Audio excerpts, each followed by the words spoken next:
Question दिया गया था, एक मिरर है, प्लेन मिरर है, और इससे ये प्लेन मिरर इस लाइन से एंगल थीटा बना रहा है, और यहाँ से कोई इंसेक्ट चलता हुआ आ रहा है,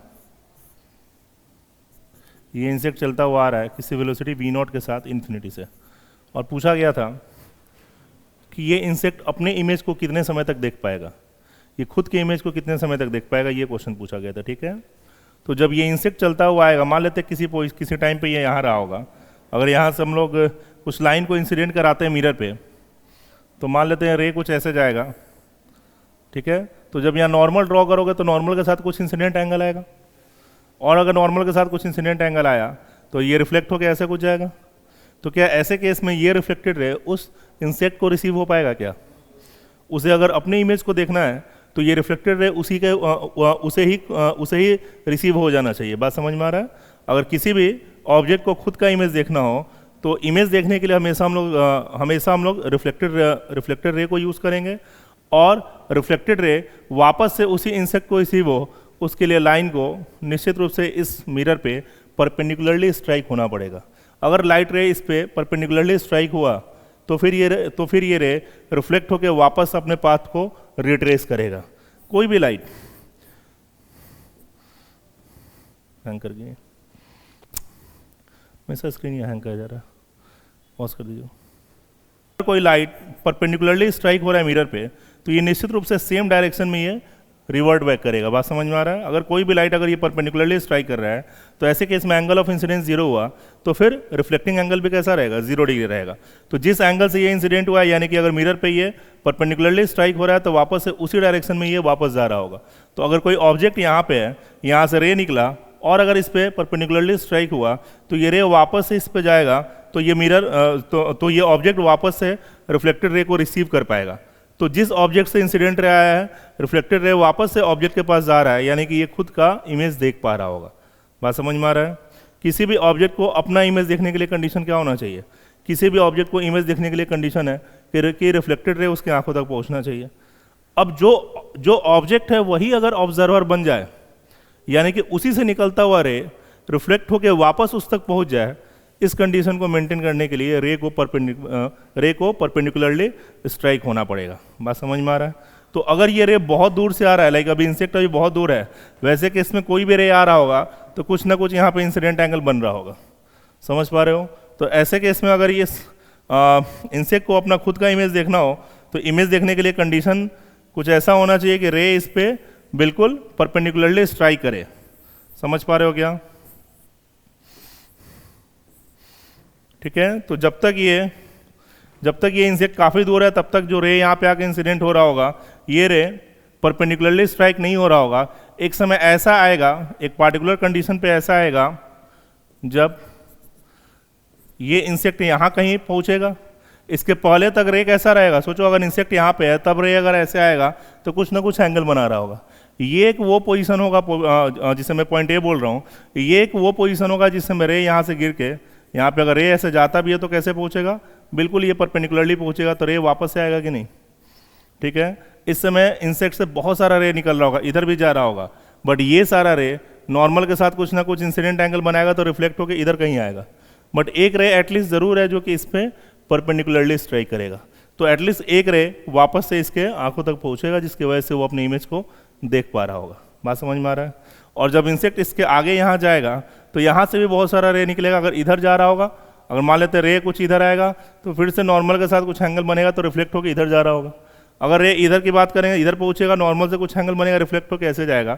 बट यहाँ से भी सोचो, एक पोजीशन ऐसा ज़रूर होगा जहाँ पर रे बिल्कुल परपेंडिकुलरली स्ट्राइक करेगा, और अगर ये रे परपेंडिकुलरली स्ट्राइक कर रहा है तो निश्चित रूप से रिफ्लेक्ट होकर फिर से कैसा आएगा? वापस आएगा कि नहीं? तो इस पॉइंट के बाद से हर पॉइंट के कॉरस्पॉन्डिंग कोई ना कोई एक पोजीशन पे मिरर जरूर होगा। ठीक है, कोई ना कोई एक पोजीशन जरूर होगा मिरर पे जहाँ पे रे निश्चित रूप से परपेंडिकुलरली स्ट्राइक होना चाहिए। समझ पा रहे हो? तो यहाँ से हर कंडीशन में देखो जरा, इस पॉइंट से इस पॉइंट तक पहुँचने में हर वो पोजीशन के कॉरस्पॉन्डिंग मिनिमम एक पोजीशन जरूर होगा मिरर पे जहाँ पे रे बिल्कुल परपेंडिकुलरली स्ट्राइक करेगा, और अगर ये रे परपेंडिकुलरली स्ट्राइक किया तो रिफ्लेक्ट बैक होकर वापस से किसको मिलेगा? उसी ऑब्जर्वर को रिसीव होगा। समझ पा रहे हो? यानी इंसेक्ट अगर इस ए पॉइंट को क्रॉस कर गया तो ए से लेके यहाँ तक के लिए हर पोजीशन के कोरोस्पोंडिंग एटलीस्ट एक रे ज़रूर है जो कि इस मिरर पे परपेंडिकुलरली स्ट्राइक करेगा, और उसी रे को यूज़ करते हुए इंसेक्ट अपने इमेज को देख पा रहा होगा। समझ पा रहे हैं हम लोग? तो यहाँ से यहाँ तक का डिस्टेंस निकालेंगे कैसे? तो ये डिस्टेंस हमें एल दिया हुआ था, ये थीटा था, तो अगर इस डिस्टेंस को एक्स मान लें तो एक्स का बेस हो जाएगा एल, तो एल का हाइपोटेन्यूज हो जा रहा है एक्स। तो ये डिस्टेंस किसके बराबर होना चाहिए? एल के सेक थीटा के बराबर होना चाहिए कि नहीं? ठीक है, इसका कॉस थीटा ये बनेगा तो एल का सेक थीटा ये लेंथ आएगा, और अगर उसकी वेलोसिटी वी नॉट है तो टाइम का वैल्यू किसके बराबर हो जाएगा? टी का वैल्यू देखेंगे तो एल सेक थीटा इस समय तक इतने डिस्टेंस कवर करने के दौरान ये अपने इमेज को देख पा रहा होगा, और इस समय लगातार उसकी वेलोसिटी वी नॉट है, तो ये वो टाइम निकल के आएगा। ठीक है, यानी पार्टिकल इस टाइम तक लगातार अपने इमेज को देख पा रहा होगा। ठीक है, इंसेक्ट लगातार अपने इमेज को इतने समय तक देख पाएगा, और वो पोजीशन कहाँ से कहाँ तक होगा? तो ए से लेके मिरर के इस कॉर्नर तक। समझ पा रहे हैं हम लोग? इसके पीछे अगर ऑब्जेक्ट रहा यानी इंसेक्ट रहा तो रे जो पहुंचेगा, कोई भी ऐसा रे नहीं होगा जो कि परपेंडिकुलरली स्ट्राइक हो रहा होगा, इसलिए रे वापस से उसी पाथ को रिट्रेस ना करके किसी दूसरे पाथ पे जाएगा। ठीक है, कुछ डाउट है? ये समझ में आ रहा है? ठीक है, नेक्स्ट आगे बढ़े, लिखा हुआ है। ठीक है, नेक्स्ट हम लोग डिस्कस करेंगे, क्वेश्चन है find position and minimum size of plane mirror so that a man can see his full image.